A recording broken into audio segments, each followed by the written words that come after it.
حالانکہ نہیں ضرر دینے والی ان کو شیئن کچھ بھی الا باذن اللہ مگر اللہ کے اذن سے وعلی اللہ فلیتوکل المؤمنون اور اللہ پر بس چاہیے کہ توکل کریں مومن. جی اب یہ منافقین وغیرہ جتنی بھی سرگوشیاں کرتے ہیں یہ شیطان کی طرف سے ہے، یا مسلمانوں میں سے بھی جو لوگ گناہ کی سرگوشیاں کرتے ہیں یہ شیطان کی مزین کرتا ہے. ان کا مقصد فقط یہ ہوتا ہے کہ مومن کو کسی نہ کسی طریقے غمگین کر دیا جائے. ٹھیک ہے، یعنی وہ پلان کرتے ہیں نا مومنوں کو کس طرح نقصان پہنچانا ہے، کہاں مومنوں کو دھوکہ دینا ہے، اس طرح کی پلاننگ کر کے وہ چاہتے ہیں کہ مومنوں کو خاطر خواہ نقصان ہو اور نقصان کی صورت میں وہ غم زدہ ہو جائیں. تو اللہ تعالیٰ فرماتے ہیں کہ یہ سارے بھی اکٹھے ہو کر آ جائیں تو یہ ذرہ برابر بھی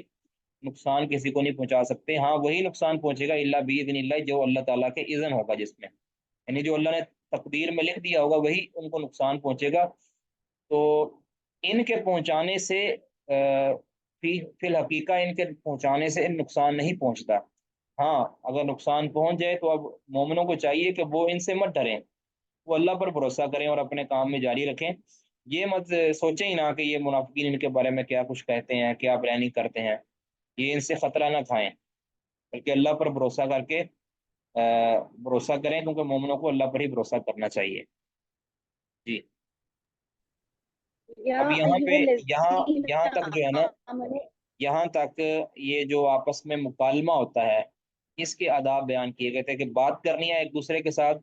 تو کس طرح بات کرنی ہے. گناہ کی بات نہیں ہونی چاہیے آپس میں. اگر تم نے جماعت کی صورت میں بات کرنی ہے تب تمہاری بات گناہ والی نہیں ہونی چاہیے. آپس میں تم نے دو بندوں نے یا چار بندوں نے یا تین بندوں نے سرگوشیاں کرنی ہے، کسی سے چھپ کر بات کرنی ہے، پلان بنانا ہے،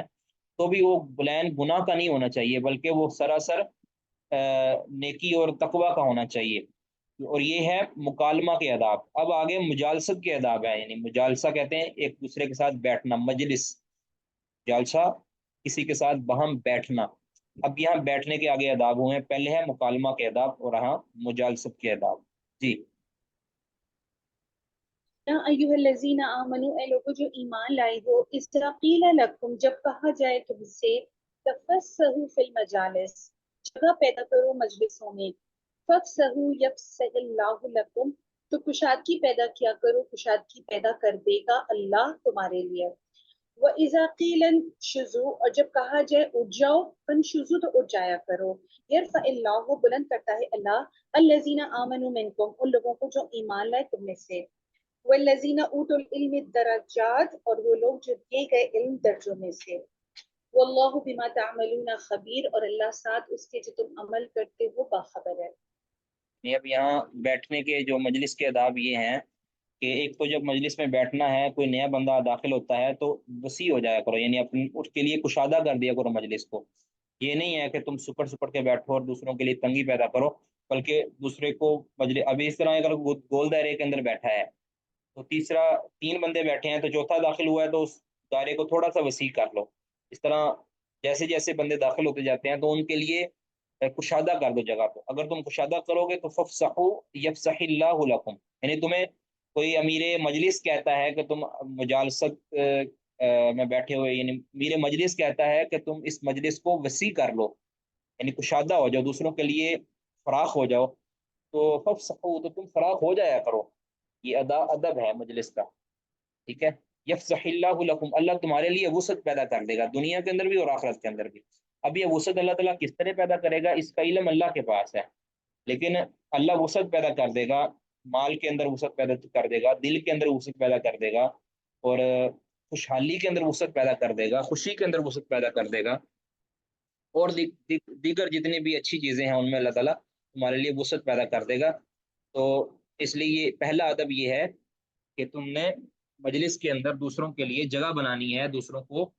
بیٹھنے کے لیے مجلس کو وسیع کر دینا ہے.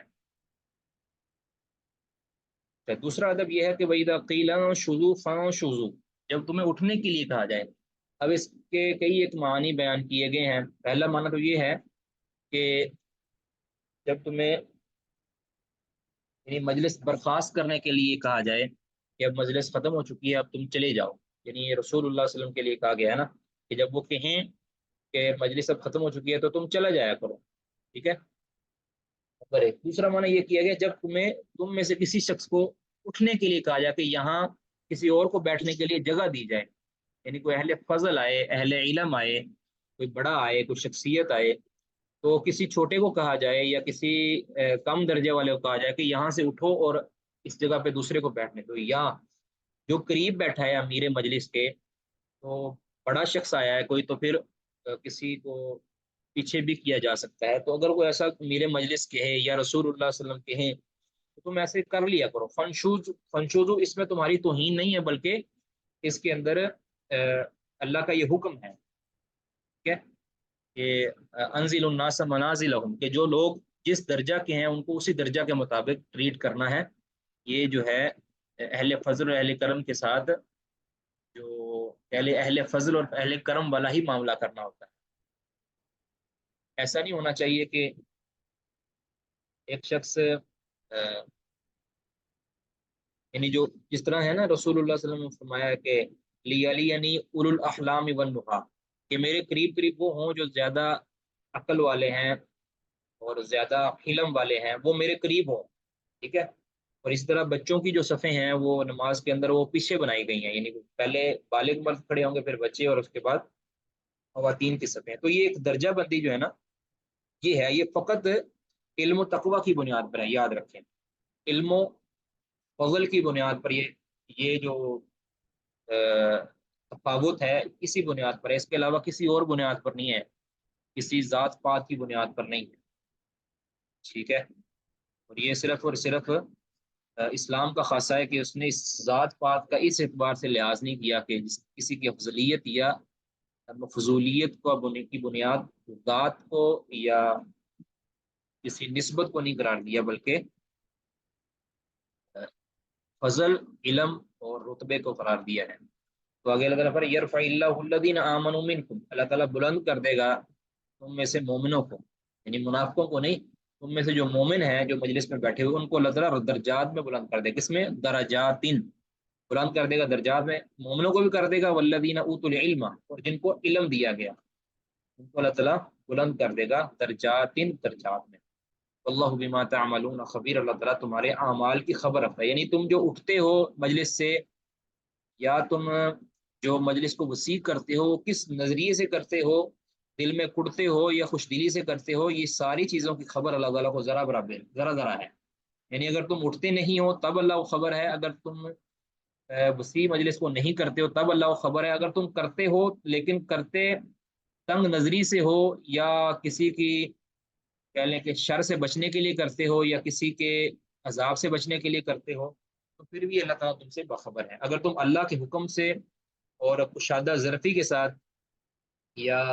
خوش دلی کے ساتھ کرتے ہو تب بھی اللہ کو علم ہے، تو اللہ تعالیٰ تمہارے ساتھ اسی طرح کا جزا والا معاملہ کرے گا۔ جی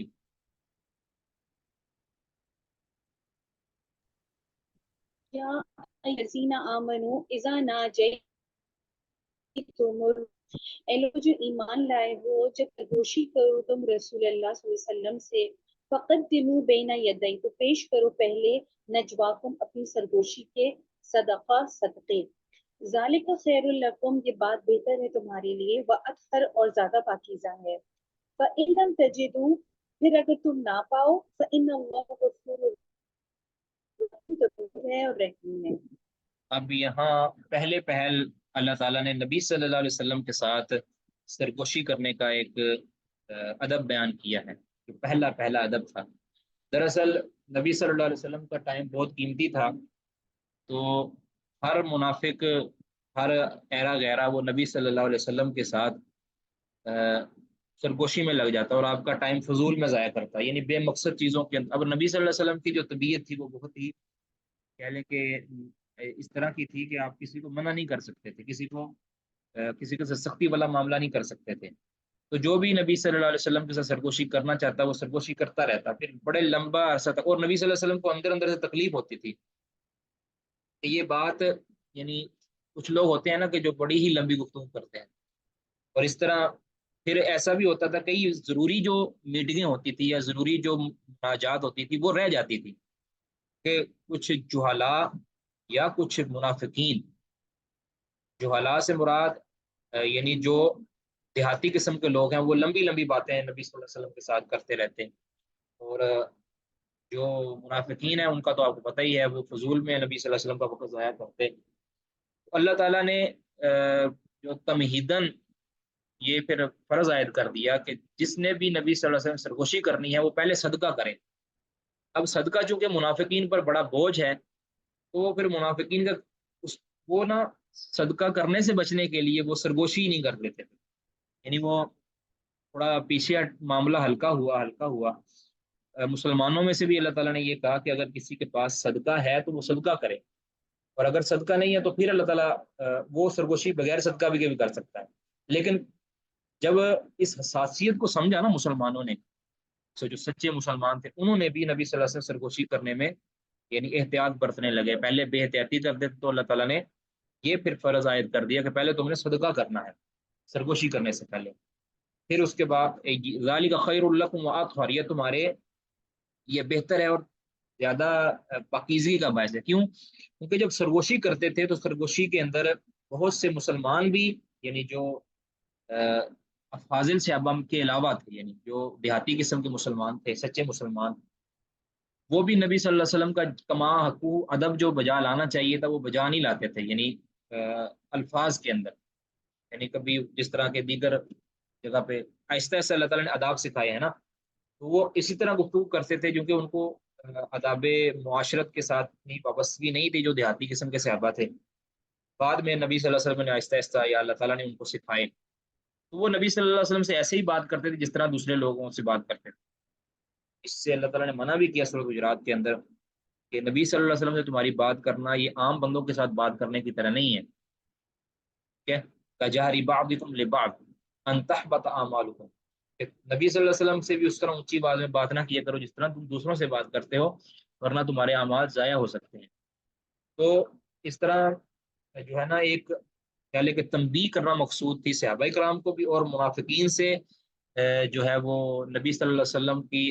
جان کو چھڑوانا تھا اور نبی صلی اللہ علیہ وسلم کو اذیت سے بچانا تھا، کہ منافقین نبی صلی اللہ علیہ وسلم کا وقت ضائع کرتے تھے یا آپ صلی اللہ علیہ وسلم کو تکلیف دہ باتیں آپ جو کرتے تھے۔ تو فرمایا گیا کہ آپ پہلے صدقہ کیا کرو، کیونکہ اس سے تمہارے اندر جو ادب پیدا ہوگا، تم پھر بڑی انتہائی کہہ لیں کہ ضروری بات کے اندر ہی تم سرگوشی کیا کرو گے، کہ تمہیں پتہ ہے کہ اس سے پہلے مجھے صدقہ کرنا پڑے گا، ٹھیک ہے۔ فَإِن لَمْ تَجِدُوا، اگر تم صدقہ نہ پاؤ یعنی کوئی ایسا مال ہی نہ پاؤ جس سے صدقہ کر سکو، فَإِنَّ اللَّهَ غَفُورٌ رَحِيمٌ، تو تم پھر انتہائی ضروری بات بھی کر سکتے ہو۔ جب یہ سارا چیزیں ہوا ایک وقت اسی طرح معاملہ رہا، تو پھر اللہ تعالیٰ نے پھر جو ہے نا دیکھا کہ یہ مسلمانوں کے لیے بڑا گراں ہے، اور مسلمان یہ سمجھ چکے ہیں کہ اب جو جو ادب رسول اللہ صلی اللہ علیہ وسلم کا وہ بجا لانے لگے ہیں، یا منافقین سے جو جان چھوٹ گئی ہے رسول اللہ صلی اللہ علیہ وسلم کی، تو پھر اللہ تعالیٰ نے یہ حکم منسوخ کر دیا کہ اب تم ادب کو تو لحاظ کرو گے رسول اللہ صلی اللہ علیہ وسلم سے بات کرنے کا، لیکن اب جو تمہیں صدقہ کرنے کا جو حکم تھا یہ سے منسوخ کر دیا گیا۔ جی آگے اگلی آیت میں یہ منسوخیت ہے اس کی۔ جی اشفقتم، کیا ڈر گئے تم، ان تقدموا بین یدئی، کہ تم آگے بھیجو پہلے نجواکم صدقات، اپنی سرگوشیوں سے صدقات،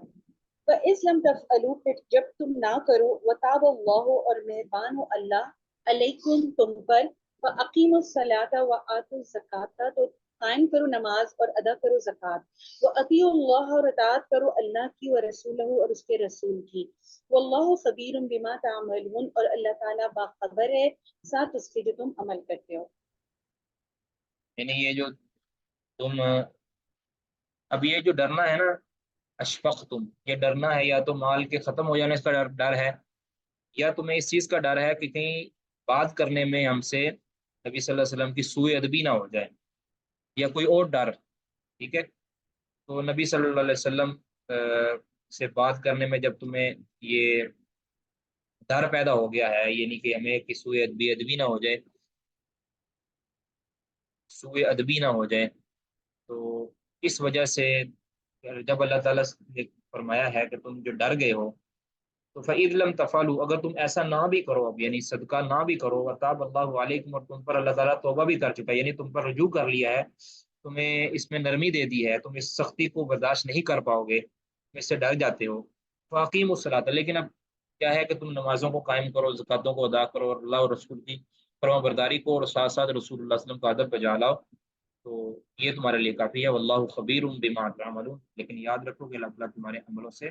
باخبر ہے، اللہ تعالیٰ عمل سے بے خبر نہیں۔ جی بس جی، سبحان اللہ، یہاں پہ ختم ہو گئی ہے۔ اب آگے ہے اب بدایت المجتہد کا۔ جی اس کا یاد ہے جی سب کو، ماشاء اللہ۔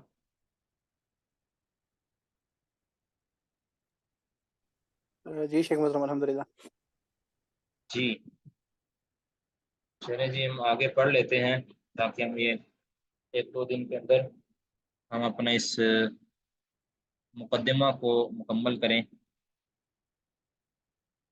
یہاں تک ہو گیا تھا، والاعیان سے پیچھے پیچھے ہو گیا۔ اب آگے ہے جی والاعیان التی، وہ خاص چیزیں، یعنی وہ خاص اشیاء، اعیان، عین ان کی جمع ہے اعیان، التی یتعلق بها الحکم، کہ جن کے ساتھ حکم متعلق ہے، یعنی کوئی بھی شرعی حکم، فرض، واجب، مندوب وغیرہ کا جن چیزوں پر متعلق ہوتا ہے، جن کے اوپر عائد ہوتا ہے، اما ان یدل، اب ان کے بارے میں کہتے ہیں کہ اس کی تقسیم ہے، اما ان یدل علیہا، یا تو وہ حکم ان پر دلالت کرتا ہے، بلفظ، ایسے لفظ کے ساتھ، یدل علی معنی واحد فقط، کہ جو صرف ایک ہی معنی کا احتمال رکھتا ہے، یعنی اس میں صرف ایک ہی معنی پایا جاتا ہے، یعنی اس حکم پر، جس چیز کا حکم بیان کیا جا رہا ہے، اس حکم پر جو لفظ دلالت کر رہا ہے، جو لفظ استعمال کیا گیا ہے، اس لفظ کے اندر ایک ہی معنی کا احتمال ہے، یعنی وہ ایک ہی معنی اس کے اندر رکھتا ہے، یعنی جس کو کہتے ہیں کہ یہ واضح ہے اس معنی کے اندر، بالکل ایک ہی معنی ہوتا ہے۔ وَهُوَ الَّذِي يُعْرَفُ فِي صَنَاعَةِ اصول الفقہ، کہتے ہیں یہ وہ ہوتا ہے لفظ جس کو اصول فقہ کے فن کے اندر کہتے ہیں بالنص، نص، نص کہتے ہیں، ٹھیک ہے، پھر نص کی آگے قسمیں ہیں وہ الگ بات، یعنی نص کہتے ہیں کسی چیز کے اندر کوئی حکم واضح ہو، یعنی اس میں کسی اور چیز کا معنی کا احتمال نہ پایا جاتا ہو، تو کہتے ہیں یہ نص ہے، اس مسئلہ پر یہ نص ہے، ٹھیک ہے، یعنی جن چیزوں کے اوپر کے ساتھ حکم متعلق ہے، اب حکم پر دلالت کرنے والا جو لفظ استعمال ہوتا ہے، وہ لفظ یا تو ایک ہی معنی کا احتمال رکھے گا، ٹھیک ہے، اس کے اندر ایک ہی معنی پایا جاتا ہے، تو اگر ایک ہی معنی پایا جاتا ہے تو اس کو اصول فقہ کی اصطلاح کے اندر نص کہتے ہیں۔ بات واضح جی؟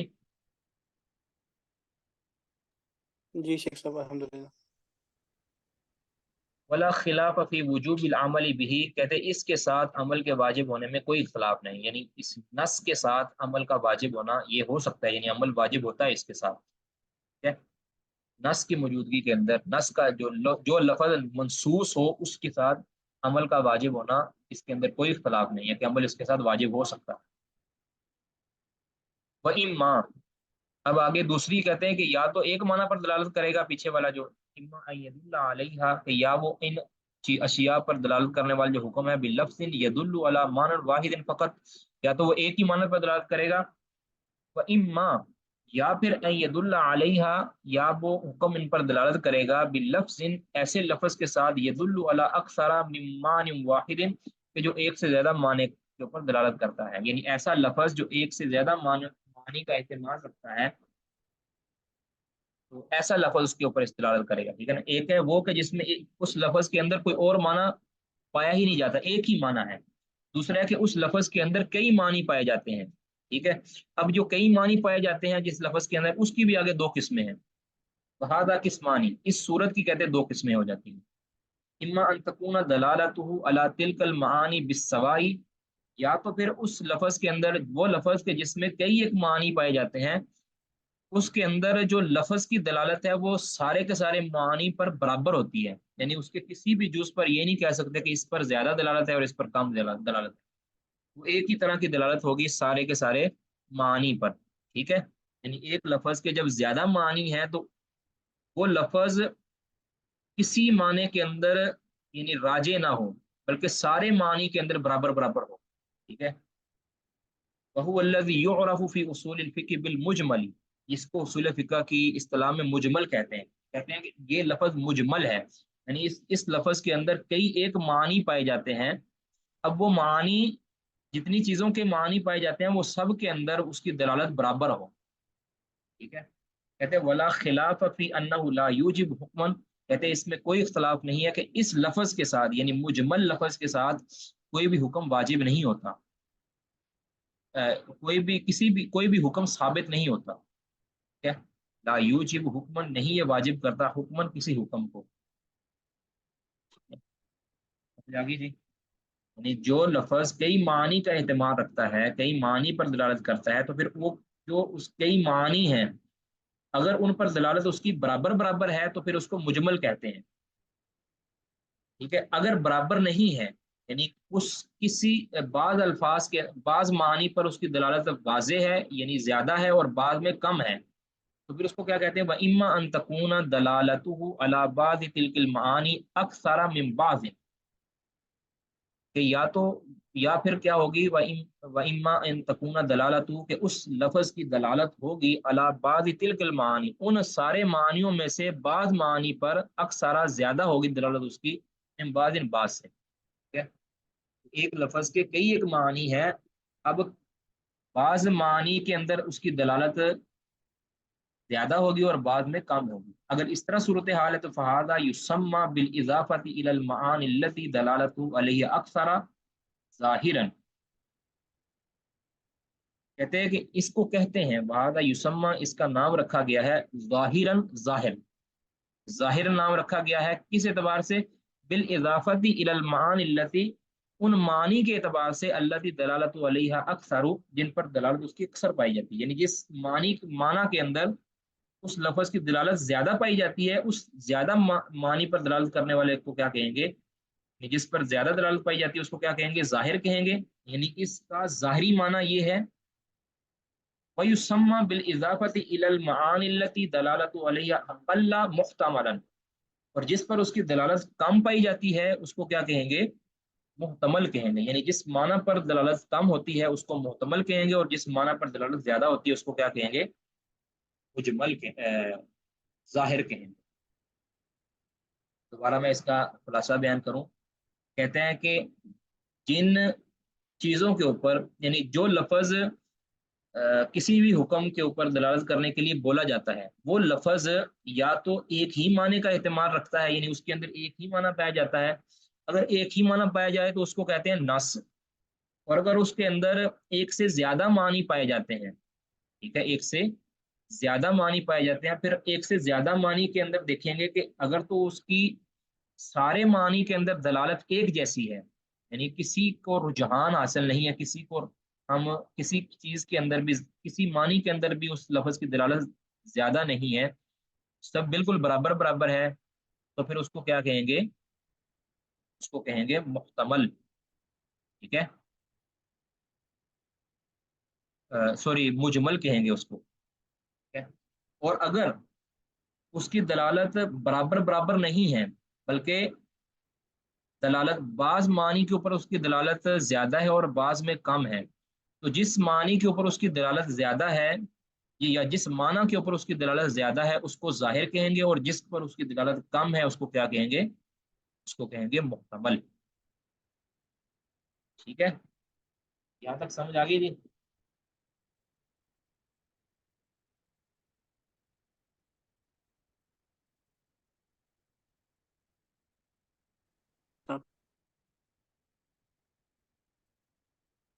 جی سب کو آگے سمجھ ماشاء اللہ.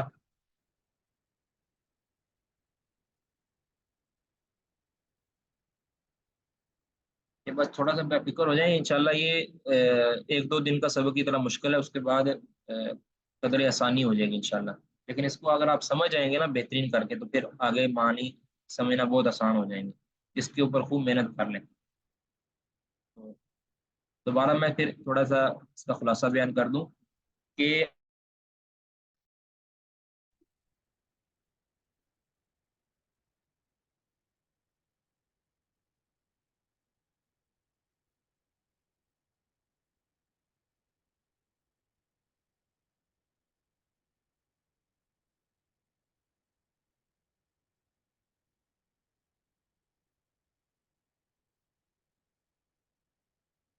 دوبارہ تھوڑا سا اس کا خلاصہ سن لیں. کسی بھی حکم پر دلالت کرنے والا لفظ اگر تو ایک ہی معنی کا کا احتمال رکھتا ہے، یعنی اس میں ایک ہی معنی کی دلالت پائی جاتی ہے، اس کو کہیں گے نص، اس لفظ کو کیا کہیں گے کہ یہ نص ہے، یہ لفظ اس معنی میں نص ہے، ٹھیک ہے؟ یا وہ لفظ مختلف معنی کا احتمال رکھتا ہے، یعنی اس کی دلالتیں مختلف معنی پر ہیں۔ اب آگے اس کی دو صورتیں ہیں، یا تو وہ دلالتیں جو مختلف معنی پر ہیں وہ برابر برابر ہوں گی، یعنی اس میں کسی کو بھی ترجیح حاصل نہیں ہوگی بلکہ وہ ساری دلالتیں برابر ہی ہوں گی،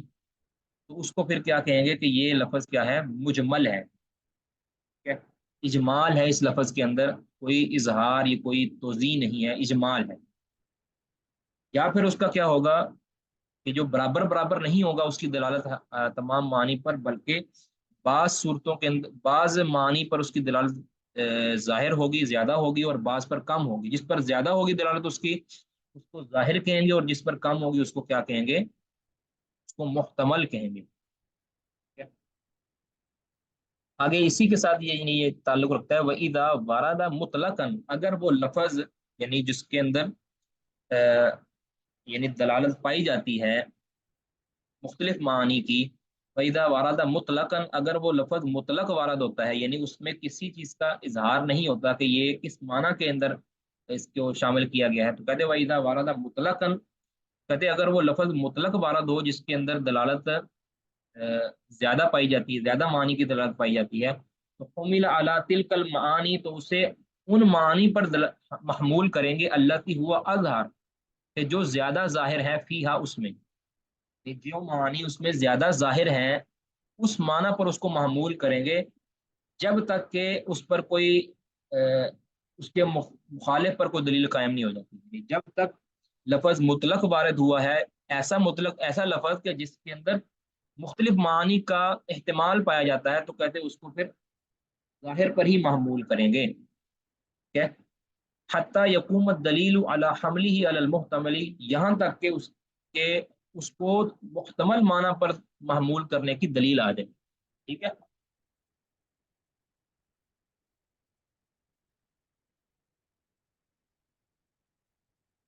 جناب کسی بھی لغت کے اندر کوئی لفظ ہوتا ہے کہ جس کا اصل معنی، یعنی ایک سے کئی زیادہ معنی ہوتے ہیں، کسی لفظ کے ایک سے زیادہ معنی ہوتے ہیں، تو جیسے ضربہ ہے، اب ضربہ کا اصل معنی ہے مارنا، ٹھیک ہے؟ ضربہ کا معنی کیا ہے؟ مارنا۔ اب اس کا معنی اور بھی ہے، اور بھی معنی ہیں اس کے، یعنی مارنا، چلنا، مثال بیان کرنا، وغیرہ وغیرہ۔ اگر تو یہ مطلق آئے گا تو پھر ہم کہیں گے یہ اس کا معنی جو ہے نا یہاں مارنا ہے۔ ہاں، جب ہمیں کوئی دلیل آ جائے گی، کیا پیچھے سیاق آ جائے گا یا کوئی ایسی کوئی قرینہ آ جائے گا کہ جس کی وجہ سے ہم اس کو دوسرے معنی پر، یعنی چلنے پر یا مثال بیان کرنے پر جو ہے محمول کر لیں گے، ٹھیک ہے؟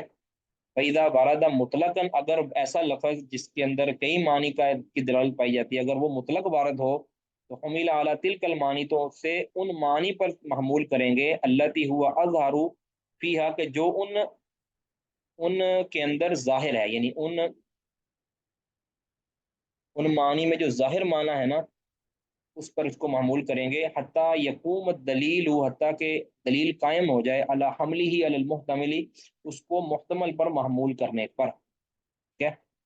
سے محتمل بنانے پر اگر کوئی دلیل واقع ہو جاتی ہے تب تو ہم اس کے ظاہری معنی کو چھوڑ کر اس کے محتمل معنی کی طرف جائیں گے، ورنہ اس کے ظاہر معنی پر ہی رہیں گے۔ جی، کہتے ہیں فَيَعْرِضُ الْخِلَافُ لِلْفُقَهَاءِ فِي أَقَاوِيلِ الشَّارِعِ، چنانچہ کہتے ہیں اسی وجہ سے، یعنی انہی وجوہات کی بنا پر کہتے ہیں فقہا کے مابین اختلاف وارد ہوا ہے، فقہا کے درمیان اختلاف پیدا ہو گیا ہے، فی اقاویل الشارع، شارع یعنی نبی صلی اللہ علیہ وسلم کے اقوال کے اندر، نبی صلی اللہ علیہ وسلم کے اقوال میں، یعنی آپ کے جو فرمودات ہیں، ان کے جو الفاظ ہیں، ان کے اندر اسی وجہ سے فقہا کے درمیان اختلاف واقع ہو گیا ہے کہ اس جو اقوال نبی صلی اللہ علیہ وسلم کے اس میں بیان کیے گئے جو الفاظ ہیں وہ مجمل ہوں گے، وہ محتمل ہیں، وہ مطلق ہیں، نص ہیں، تو اس کے تعین کے اندر جب اختلاف ہوا ہے نا تو اسی وجہ سے فقہا کے درمیان اختلاف پیدا ہو گیا ہے. کہتے ہیں لیکن نبی صلی اللہ علیہ وسلم کے اقوال کے اندر جو اختلاف ہوا ہے نا فقہا کا، لیکن ذالک من قبل ثلاثه معانی، لیکن یہ جو اختلاف ہے یہ 3